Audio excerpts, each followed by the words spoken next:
बिस्मिल्लाहिर्रहमानिर्रहीम। तुर्की और शाम के अंदर शदीद तरीन ज़लज़ला आया।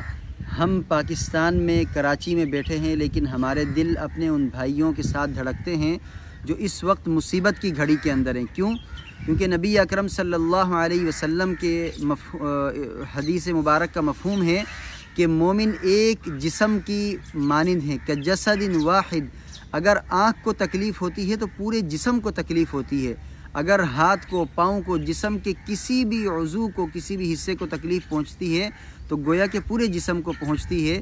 तो शाम के अंदर हैं या तुर्की के अंदर हैं, जिन मुसलमानों को तकलीफ़ पहुंची है वो हमारे भाई हैं, हमारी बहनें हैं, हमारी माएँ हैं, हमारी बेटियां हैं। जिस तरह हमारे हकीकी भाई को, बहन को, बेटी को, माँ को तकलीफ़ पहुँचती है, बिल्कुल इसी तरह हमें तकलीफ़ पहुँची है।